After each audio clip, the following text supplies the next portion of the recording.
Hello sir తాగుతున్నాడు sir నేను cigarette తాగుతున్నాడు. ఏం సార్ గురించాడా సిగరెట్ ఏమన్నా? ఏం సార్ గురించాడా సిగరెట్ ఏమన్నా? నేను సొంతం కొనుక్కోడా? సిగరెట్ తాగకూడదు మార్కెట్ లో తెలుదా? ఏం బీడీలు సిగరెట్ ఆడవాళ్ళ దగ్గర బోట్ వేసాడా? ఫస్ట్ పారే పొగు మూసుకో బాబాటా కానీ పొగు మూసుకో బాబాటా కానీ లేకపోతే ఏది మళ్ళా 250 రూపాయలు కట్టు. ఏం పేరు? నా పేరు నారాయణ. 250 రూపాయలు కట్టు నారాయణ. ఏంటి కడతాము? సిగరెట్ తాగకూడదు బాగుంటుంది కానీ సిగరెట్ తాగు ఇలా తాగేటోళ్ళు వాళ్ళంత మంది కాదు. అలా బోట్ వేసినారా? 10 మంది అయ్యేది. సార్ లేదు సార్ ఇతను చాలా ఎక్కువ చేస్తున్నాడు. ఎక్కువలే ఎక్కలేదు. 500 అంట కట్టు సార్. 1 రూపాయి కట్టం. నారాయణ స్వామి అని పేరు. ఏం పేరు? ఓ సాయం గుత్త ముసుకాటపో ఊరికి నన్ను తలగా తింటావు కానీ. ఓ సాయం గుత్త ముసుకాటపో ఊరికి నన్ను తలగా తింటావు కానీ.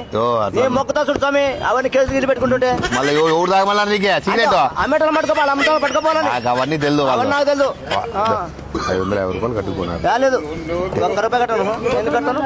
బండి ఎక్కువ నువ్వు బండి ఎక్కువ. బండి ఏంటికి ఎక్కుతా? బండి ఎందుకు ఎక్కుతాను? ఎవరు తాగమన్నారు? అంటే వాళ్ళు అమ్మేటలు పట్టుతాయి నన్ను అడుగుతావు? నీకే అర్థం కాదా? అమ్మేటోళ్ళు వాళ్ళ